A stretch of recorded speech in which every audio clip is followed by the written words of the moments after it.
नमस्कार, मैं हूं बिलाल मलिक और आप देख रहे हैं मेरे साथ खबर उत्तराखंड। खबर उत्तराखंड में सबसे पहले बात करेंगे डोईवाला की। डोईवाला में अंतर्राष्ट्रीय महिला दिवस की पूर्व संध्या पर डोईवाला नगर पालिका परिषद में महिलाओं को आत्मनिर्भर बनाने को लेकर कार्यक्रम का आयोजन किया गया, जहां पर कार्यक्रम के माध्यम से महिलाओं को स्वच्छ भारत अभियान को आगे बढ़ाने के साथ साथ सूखा और गीला कचरा अलग अलग डालने की अपील की गई है। वहीं इस दौरान नगर पालिका डोईवाला के ईओ विजय चौहान ने कहा है कि नगर पालिका क्षेत्र के अलग अलग इलाकों में सुलभ शौचालय बनाए गए हैं, जिसका महिलाएं 24 घंटे लाभ ले सकती हैं। साथ ही कहा है कि महिलाओं का स्वच्छता में अहम योगदान रहा है, जिसको लेकर कार्यक्रम में महिला पर्यावरण मित्र को भी सम्मानित किया गया और साथ ही उन्हें समाज सेवियों को भी सम्मानित किया गया, जो पर्यावरण को स्वच्छ बनाने में लगातार अपना योगदान दे रहे हैं।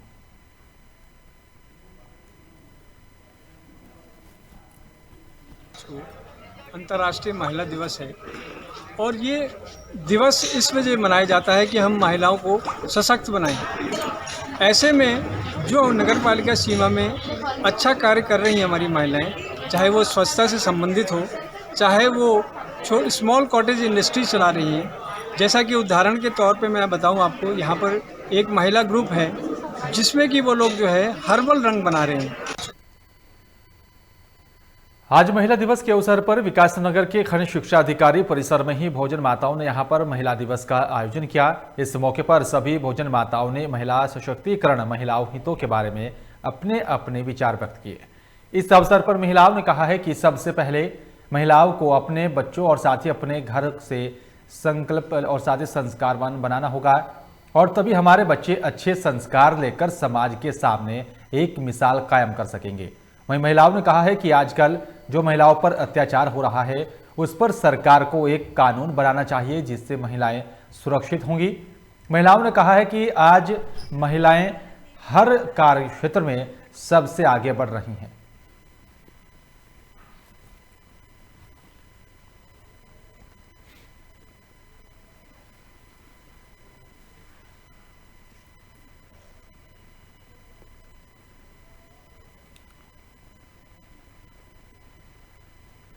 हल्द्वानी में यूथ कांग्रेस के कार्यकर्ताओं ने पेट्रोल, डीजल और साथ ही घरेलू गैस के बढ़ते दामों को लेकर बाजार क्षेत्र में अनोखे अंदाज में प्रदर्शन किया।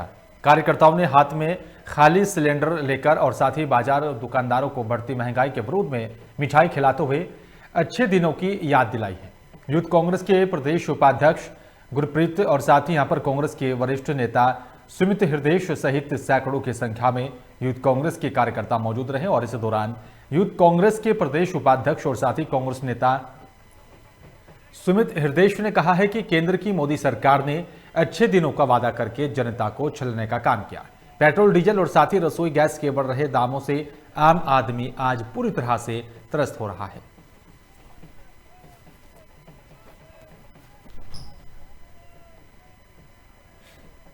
कि विगत कई दिनों से देखा जा रहा है कि डीजल, पेट्रोल के मूल्यों में दैनिक उपयोग की वस्तु जो है और घरेलू गैस है उसमें बेतहाशा वृद्धि हो गई है। लेकिन जो केंद्र की सरकार है उनके कानून को जू नहीं रेंग रही है। तो आज हमने विरोध प्रदर्शन का नया तरीका ढूंढा है, जिसके तहत आज हम बाजार क्षेत्र में घूम के ढोल नगाड़ों के साथ मिष्ठान वितरण करेंगे। और जो मोदी जी ने अच्छे दिनों का वादा किया था, जो अच्छे दिनों के नाम पर जनता की जेब में जो डाका डाला है, आज उसका एक अलग तरीके से विरोध करेंगे और मिष्ठान वितरण करेंगे। अच्छे दिन आ गए हैं, बधाई दे रहे, ढोल नगाड़े बजा रहे। यही अच्छे दिन थे जिनकी प्रतीक्षा सबको थी। 100 के पार अब की बार, 100 के पार अब की बार, 800 के पार अब की बार, और जनता बेकरार है, बस अब चुनाव कब आएगा। तो बधाई। और चलिए बात करेंगे हरिद्वार की। हरिद्वार में शिवरात्रि होने के कारण ही कांवड़ियों की यहाँ पर संख्या दिन प्रतिदिन लगातार बढ़ती जा रही है। और आपको बता दें कि महाशिवरात्रि यहाँ पर से पहले ही कांवड़िये हरिद्वार गंगा जल भरने के लिए आते हैं और पैदल चलकर अपने अपने गंतव्य तक जो है निकल पड़ते हैं और साथ ही उन्होंने यहाँ पर मन्नतें मांग रखी होती हैं, वहाँ पर शिव भगवान पर जल चढ़ाते हैं। वहीं लोकमंच ने हरिद्वार के हर की पौड़ी स्थल पर कांवड़ियों से बातचीत की। क्या कुछ कहना है उनका, ये आपको सुनवाते हैं। इस समय हम हरिद्वार के हर की पौड़ी पर है और 11 तारीख में शिवरात्रि का स्नान है और शिवरात्रि पे ये भी परंपरा है कि जो शिव भगवान है, जो भोलेनाथ है, उनको गंगा जल चढ़ाया जाता है। तो हरिद्वार हर की पौड़ी गंगा जल है, यहाँ पर दूर दराज से लोग आते हैं, गंगा जल भरते हैं। कांवड़ में ये ले जाते हैं अपने अपने क्षेत्र पे, और जहाँ इनके अपने मंदिर होते हैं वहाँ ये अपनी मनोकामना गंगा जी पे, जो शिव जी होते हैं, शिव जी पे गंगा जल चढ़ा करके पूर्ण करते हैं। तो कुछ कांवड़िए हमारे साथ हैं यहाँ पर जो दूर दराज से आए हैं और जो हर की पौड़ी पे जहाँ से गंगा जल भरे, देखिए दिखा भी सकते हैं, मैं कैमरामैन से कहूंगा कि थोड़ा सा दिखाए कि किस तरीके से ये कावड़ बना रहे हैं यहाँ पर, क्योंकि दूर से आते हैं और यहाँ पर ये कावड़ का नहीं अपने हाथों से कावड़ बनाते हैं, और इसी कावड़ के अंदर जो हर की पौड़ी का जो पवित्र जल है, इस जल को इसी कावड़ में भर करके पैदल अपने घर ले जाते हैं। तो कुछ लोग हैं, बात करते हैं हम आपसे। क्या नाम है आपका? मोहित अग्रवाल सर। आए कहाँ से आप? काशीपुर से जी। तो कावड़ बना रहे हैं आप इस समय, तो क्या है, क्या ले जाओगे इसके अंदर, क्या मनोकामना भी आपकी? मनोकामना सर यही है कि सोचा हुआ है मन में कि वो पूरी हो जाएगी, अच्छी बात है।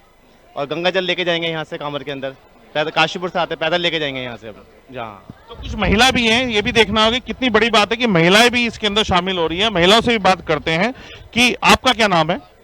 हेमलता चौहान। तो आप कहाँ से आए? जसपुर से आए हैं। तो क्या कावड़ ले जाएंगे, क्या मनोकामना है आप लोगों की? जो हमारी श्रद्धा भाव, हम आते तो हर साल हैं, वैसे जो हमारी अंदर श्रद्धा भाव है बस सिर्फ भोले के लिए ही है, जो भी कुछ है। और जल लेके जाएंगे वहाँ, पैदल पैदल जाएंगे और वहाँ जल अपने चढ़ाएंगे जसपुर में। जहाँ बुजुर्ग हैं वहाँ पर युवा भी हैं, युवा में एक भक्ति बहुत बड़ी बात है, युवा भी है हमारे साथ। तो ये युवा है, क्या नाम है आपका? तो आप भी गंगा जल लेने आए हैं यहाँ पर, तो क्या कुछ मनोकामना? हाँ सर, पिछले साल नहीं आना हो पाया था, इस बार आए हैं। हम चाहते हैं कि कोरोना काल खत्म हो जाए, इसलिए हम आए हैं। हमारी श्रद्धा है कि ठीक रहे जनता, सब कुछ खुश रहे, अच्छे से रहे, बस। और तो देखिए ये हमारे साथ थे, ये जो कावड़िए थे जो दूर दूर से आए थे, और जिनके अंदर सिर्फ एक ही भाव था कि ये जो कोरोना काल है ये किसी ना किसी तरीके से खत्म हो जाए।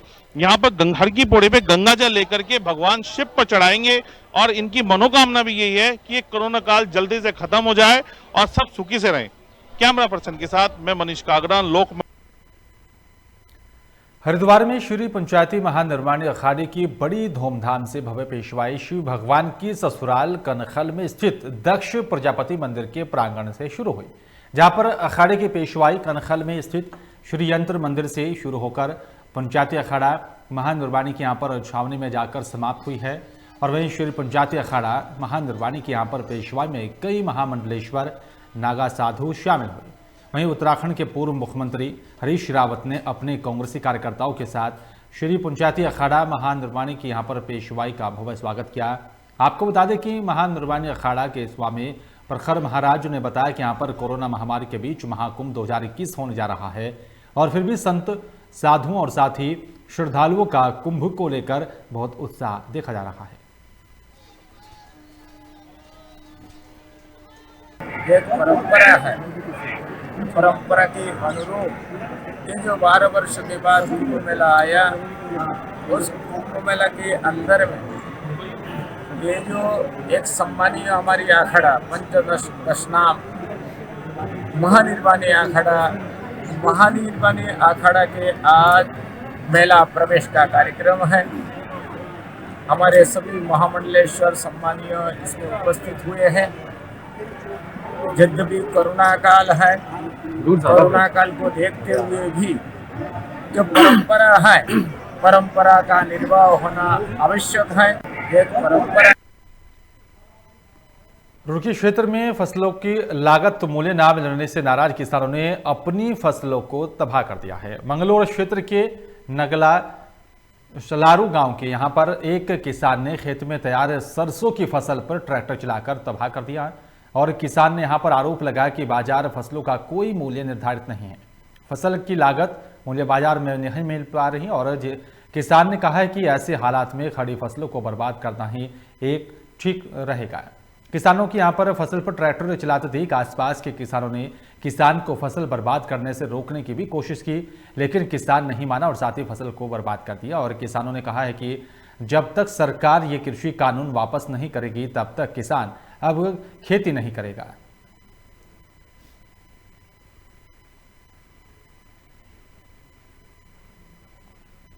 तैयार हो गई थी, हमने तो जहां पता करा कोई खरीदार इसका नहीं है, फिर हमने कहा भाई जब इसका खरीदार कटाई का इसका पूरा नहीं पड़ता तो हम अपनी बह देंगे, और क्या करेंगे बताओ।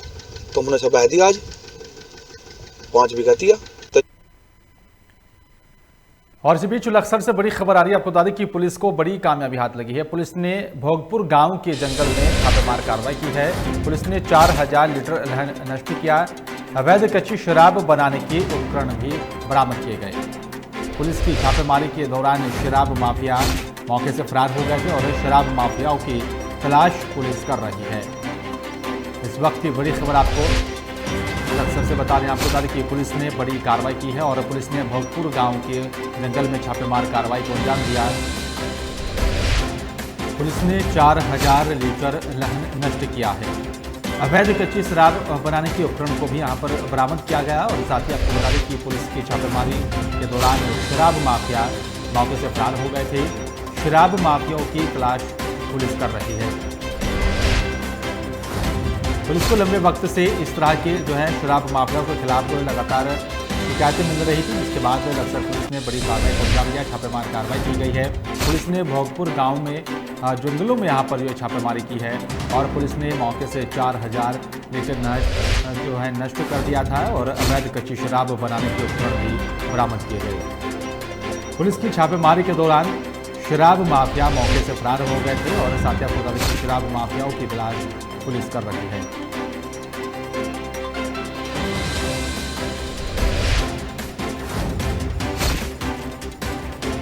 लगातार अवैध कच्ची शराब बनाने के लगातार सूचनाएं मिल रही थी और लगातार पुलिस भी इस तरह के मामलों को लेकर कार्रवाई करती है। लेकिन जिस तरीके से एक बार फिर से लक्सर पुलिस ने बड़ी कार्रवाई को अंजाम दिया, पुलिस ने छापेमारी की और साथ ही छापेमारी के दौरान शराब तस्कर मौके से फरार हो गए थे। लेकिन पुलिस ने मौके पर ही भारी मात्रा में अल्हन को नष्ट कर दिया था और शराब माफियाओं की तलाश अब यहाँ पर पुलिस कर रही है।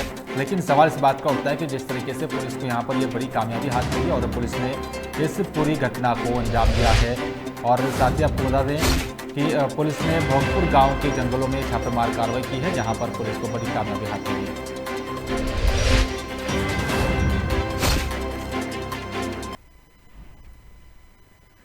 रुद्रपुर में सहकारी बैंक ने किसानों को 95A के तहत रिकवरी का भी नोटिस देने के खिलाफ पूर्व मंत्री तिलकराज बेहड़ ने समर्थकों के साथ डीएम कार्यालय पर धरना प्रदर्शन किया।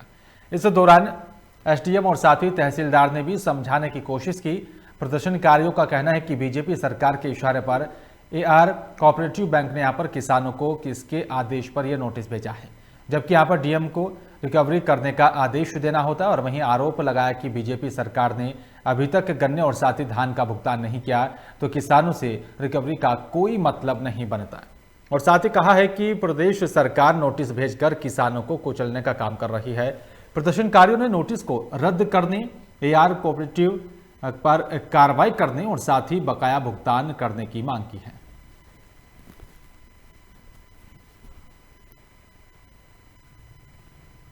एक और धान का पैसा बाकी है सोसाइटियों के ऊपर, जो कोऑपरेटिव सोसाइटियों ने धान खरीदा है उसका अभी तक भुगतान नहीं हुआ, किसानों करोड़ों में है। ऐसे ही गन्ने का भुगतान अभी तक बाकी है। जब सरकार पैसे नहीं दे रही तो सरकार को आरसी काटने का कहाँ अधिकार है, किसने अधिकार दिया है? तो ये सरकार बहरी हो गई है, गूंगी हो गई है, सरकार के जाने के दिन आ गए हैं। ये सरकार के इशारे पर जानबूझ के किसान का उत्पीड़न हो रहा है, क्योंकि किसान आंदोलन कर रहा है पूरे देश भर में, तो किसानों को उत्पीड़न करके किसानों को दबाना चाहते हैं, इसलिए आरसी काट रहे हैं। तो आरसी काटने के आदेश वापस ले कोऑपरेटिव विभाग, इसलिए हम आज धरने पर एक और धान। और चलिए बात करेंगे जसपुर की। आपको बता दें कि उत्तराखंड में रुद्रपुर से हरिद्वार जल लेने जा रहे शिव भक्तों की टाटा मैजिक और साथ ही ट्रक में जोरदार टक्कर हो गई। यहां पर हादसे में ट्रक पलट गया था और वहीं घटना में 3 लोग गंभीर रूप से घायल हुए हैं, जिसके बाद आनन फानन में घटना की जानकारी पुलिस को दी गई।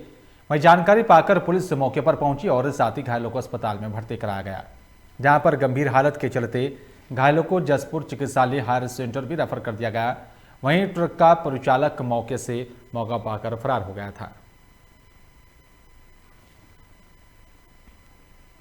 थे 108 एम्बुलेंस से लाए गए थे, उनको प्राथमिक उपचार के बाद यहां से हायर सेंटर के लिए रेफर कर दिया गया। 6 लोग हैं, इसमें से 2 इंजर्ड हैं, दोनों को ज़्यादा चोटें हैं, बाकियों को रेफर कर दिया गया मरहम पट्टी करके और दवा दे के घर को भेज दिया गया। लक्सर नगर की सब्जी मंडी के दुकानदारों और साथ ही उनके पास स्थित कंप्यूटर सेंटर संचालिका को भी रेलवे विभाग की तरफ से नोटिस जारी कर जगह को खाली करने का अल्टीमेटम दिया गया है। आपको बता दें कि नोटिस में रेलवे विभाग ने सब्जी मंडी और साथ ही कंप्यूटर सेंटर भूमि को लेकर यहाँ पर रेलवे की भूमि बताया और साथ ही उस पर अवैध अतिक्रमण बताते हुए 1 हफ्ते के अंदर भूमि खाली करने का अल्टीमेटम दिया है। और वहीं नोटिस के विरोध में यहाँ पर कंप्यूटर सेंटर के छात्र छात्राओं ने संचालिका मन्ना मान और साथ ही अगुवाई में यहाँ पर तहसील मुख्यालय पहुंचकर तहसीलदार को ज्ञापन सौंपा है।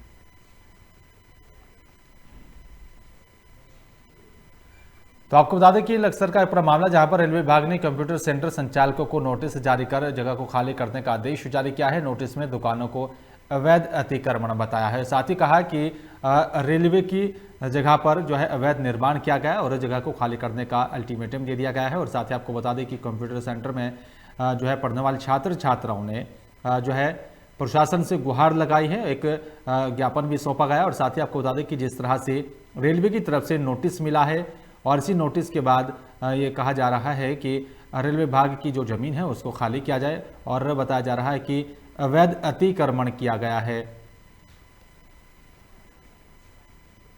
सर आज वुमेंस डे है और आज के टाइम में हमें महिला की जरूरत है। फिलहाल यहाँ पे हमारी जनसंख्या में आई है, हमारे यहाँ पे ये लड़कियाँ है, तो हम चाहते हैं कि मतलब हमें हमारा भविष्य दाव पे लगा है, हमें आगे सरकार टाइम दे कि हम अपना खुद का भविष्य तो कर सके। अगर सेंटर हटा देंगे मैम तो हटा के चली जाएगी वहाँ से, पर हमारा क्या होगा? जो हमें टाइम मिला हुआ है उससे तो थोड़ा टाइम और दीजिए जो मैम हमें सक्सेस तो कर सकती है ना, वहाँ से फिर हम कहाँ जाएंगे? रेलवे की तरफ से नवंबर माह में नोटिस प्राप्त हुआ था। हमारे यहाँ पे गवर्नमेंट बैचेस चल रहे हैं जिसमें बच्चों का सर्टिफिकेशन नहीं हुआ है, कुछ बैच कंटिन्यू हैं, तो लगभग 200 बच्चे ऐसे हैं किसी का सर्टिफिकेशन नहीं है, किसी का बैच अभी मतलब इनकम्प्लीट है, किसी का कंटिन्यू है। तो उसी के रिगार्डिंग हमें 1 हफ्ते का नोटिस मिला है सेंटर को खाली करने का। इससे पहले भी मिला था, हमने पहले भी सर को ज्ञापन दिया था और सर ने हमें वक्त भी दिया था, पर सरकार की तरफ से स्थितियाँ पहले जैसी हैं जैसी नवंबर में थी, क्योंकि ना तो बच्चों का एग्ज़ाम हो पाया है ना ही सर्टिफिकेशन हो पाया। लाल कुआं में 200 से भी ज्यादा ट्रैक्टर चालक अपनी मांग को लेकर हड़ताल पर बैठे हैं। बताया जा रहा है कि पुलिस लगातार टुक टुक चालकों के लगातार यहां पर चालान काट रही है और जिसको लेकर यहां पर वाहन चालक हड़ताल पर है। और आपको बता दें कि टुक टुक वालों का यहां पर आरोप है कि लाल कुआं पुलिस उनके रोजाना 10,000 के चालान जबरन काट रही है और जबकि वे लोग यहाँ पर 200 से 300 रुपये कमाते हैं। ऐसे में वे लोग कैसे चलाएंगे टुक टुक और साथ ही कई प्रकार की समस्या भी उनके सामने अब खड़ी हो रही है।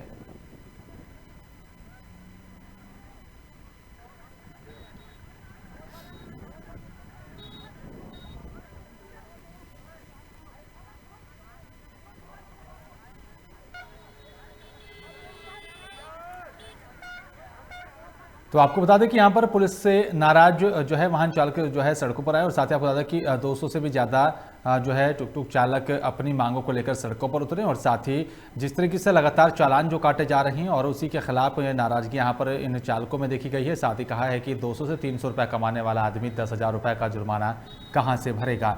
ये नाराजगी यहाँ पर इन चालकों में देखी गई है, लेकिन अब देखना होगा कि जिस तरीके से इनकी तरफ से यहाँ पर मांग की जा रही है उसको लेकर प्रशासन क्या कुछ कदम उठाता है।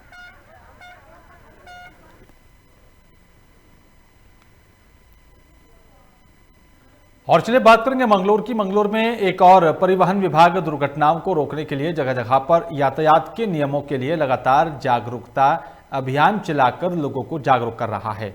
वहीं कुछ वाहन चालक यातायात नियमों की धज्जियां उड़ाते हुए नजर आते हैं। दरअसल मंगलौर में गुड़ मंडी के नजदीक यहां पर कई लोग गलत दिशा में वाहन चलाते हैं, जिसके कारण कई बार सड़क दुर्घटना यहां पर हो चुकी है। लेकिन इस मामले में परिवहन विभाग के अधिकारी कोई कार्रवाई या ध्यान नहीं देते। वहीं मंडी समिति के अध्यक्ष डॉक्टर मधु सिंह का कहना है कि मंडी में यहाँ पर सुबह व्यापारियों और साथ ही ग्राहकों की भीड़ लगती है। कुछ लोग गलत दिशा में वाहन चलाते हैं, जिसके कारण कई दुर्घटनाएं भी हो चुकी हैं। और साथ ही कहा है कि मंडी समिति की ओर से जो भी उचित कार्य होगा वो किया जाएगा।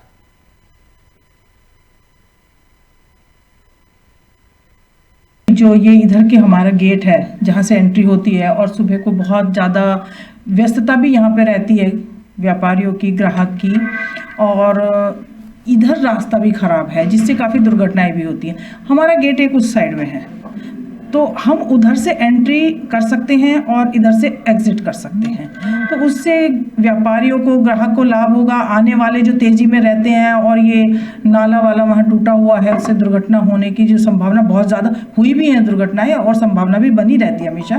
तो इसलिए हम इसमें ये कर सकते हैं संशोधन कि हम उस गेट से एंट्री करें और इससे। रामनगर में पशुपालन विभाग ने रविवार को विकासखंड के अंतर्गत ग्राम बेड़ाझाल में आयोजित यहां पर पशु मेले का आयोजन किया, जहां पर आयोजित कार्यक्रम में मौजूद मुख्य अतिथि, ब्लॉक प्रमुख प्रतिनिधि और सांसद प्रतिनिधि इंद्रावत ने विभाग का आभार जताते हुए सभी पशुपालकों से सरकार की योजनाओं का लाभ लेने के साथ ही अपने पशुओं के प्रति सजग रहने की अपील की। वहीं कार्यक्रम में मौजूद उप जिलाधिकारी विजयनाथ शुक्ल ने यहाँ पर पशुपालकों से भी आह्वान करते हुए कहा है कि इस प्रकार की प्रदर्शनी के माध्यम से पशुपालक अपने पशुओं के प्रति सजग रहने के साथ ही उनकी अच्छी देखभाल को लेकर भी इसका लाभ उठाएं। और साथ ही उन्होंने यहाँ पर विभाग की योजनाओं का भी लाभ लेने की अपील की। और साथ ही आपको बता दें, मेले में मौजूद पशुओं को यहाँ पर 8 ग्रेड में बांटा गया, जिसके तहत प्रथम, द्वितीय और साथ ही तृतीय आने वाले पशुओं के यहाँ पर मालिकों को पुरस्कृत भी किया गया। और साथ ही मेले में भाग लेने वाले अन्य पशुपालकों को भी सांत्वना देकर पुरस्कार भी दिया गया।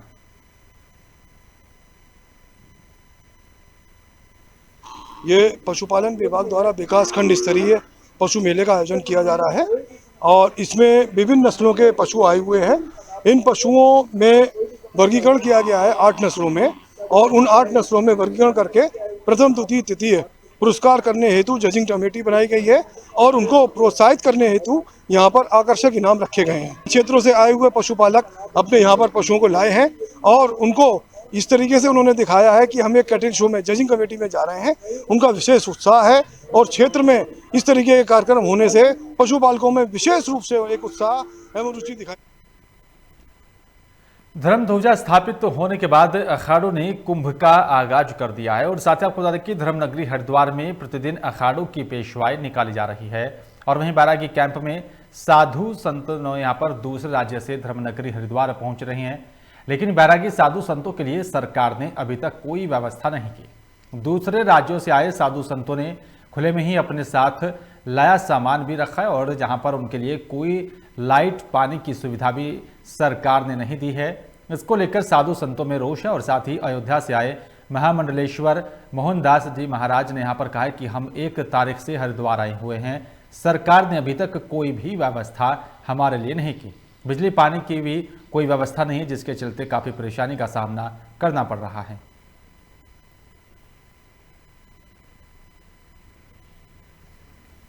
प्रत्येक मार्ग में रहते, प्रयाग रहते हैं, यहाँ कुंभ माता चले आते हैं। अगले वर्ष व्यवस्था अच्छी हो गई सुंदर भैया, व्यवस्था के प्रति हम लोग चले आए तो व्यवस्था हो जाएगी। तो अब यहाँ पर आए, हम लोग अच्छे दिन पड़े, यहाँ पर कोई न पूछने वाला न करने वाला तो पड़े हैं। क्या जगह बट जाओ तो हम लोग व्यवस्था बढ़ा ले। 6 दिन होगा हम लोग को। हाँ, मंगलवार को। जी हाँ, कोई व्यवस्था नहीं है, कोई व्यवस्था नहीं है। व्यवस्था और 6 दिन हो गया हम लोगों के लिए। हाँ, यहाँ सरकार ने कोई व्यवस्था नहीं की, खाली पड़े हुए 1 तारीख से आए हुए हैं। और अभी मुख्यमंत्री जी भी आए थे और मेला प्रभारी जी आए थे। कोई यहाँ कोई सुविधा नहीं, देख दाख करके चलेगा ना, कोई यहाँ कुछ कार्य कर सकते हैं। बैठे रहिए, बस यही कह गए। कोई वो कहेगा कि जहाँ का तहाँ जैसा सामान अपन में सामान रखिए। अभी आपकी कोई व्यवस्था नहीं होगी। तो आपको बता दें कि धर्मनगरी में कुंभ का आगाज हो चुका है, लेकिन साधु संतों ने सरकार से कई यहाँ पर मांग भी की हैं और साधु संतों में नाराजगी भी देखी जा रही है। बैरागी संतों के लिए व्यवस्था नहीं होने के चलते उनमें काफ़ी नाराजगी देखी जा रही है। उनका सारा सामान भी खुले आसमान के नीचे रखा हुआ है, जिसको लेकर काफ़ी नाराजगी यहाँ पर इन साधु संतों में देखी गई। और साथ ही आपको बता दें कि अयोध्या से धर्मनगरी हरिद्वार पहुँचे साधु संत जो है सरकार की इस पूरी व्यवस्था से नाराज नजर आए हैं। साथ ही आपको बता दें कि ना तो बैरागी संतों के लिए यहाँ पर अभी तक कोई व्यवस्था की गई है और यहाँ पर जो है पानी की व्यवस्था भी नहीं की गई, जिसके चलते इन साधु संतों को काफ़ी जो है परेशानियों का सामना करना पड़ रहा है।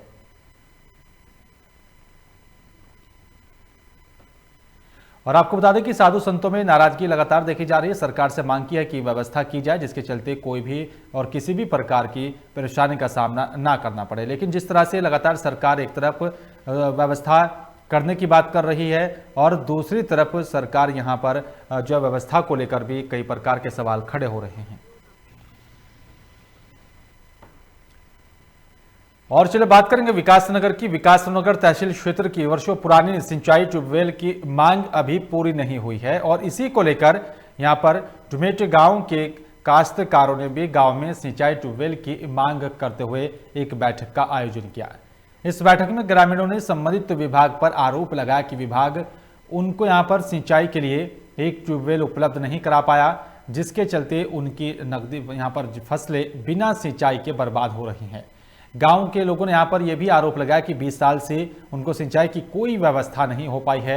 उन्होंने कई बार जनप्रतिनिधियों से भी इसके बारे में गुहार लगाई है, लेकिन कोई भी व्यवस्था या कोई भी फरियाद उनकी सुनने को तैयार नहीं है। ग्रामीणों का कहना है कि अगर उनकी समस्या का जल्द समाधान नहीं हुआ तो सभी ग्रामीण एकजुट होकर चुनाव का बहिष्कार करेंगे। ये पानी की समस्या के लेकर बैठक की पंचायत में इस ग्राम डुमेट में कम से कम हमारे जो भूमि 3000 हेक्टेयर से ज़्यादा भूमि यहाँ पे है, लेकिन पानी की सिंचाई की कोई सुविधा नहीं है और हम लोग कम से कम 20 साल 25 साल से इस समस्या के लिए जूझ रहे हैं। जो भी सरकार आई हमने सबके पास मांग करी, लिखित में करी, मौखिक में करी, सभी ग्रामीण गए, लेकिन कोई किसी ने हमारी समस्या का समाधान नहीं किया। सर बैठक इस बात पे है, हमारे ये पानी की समस्या है हमारे ट्यूबवेल का।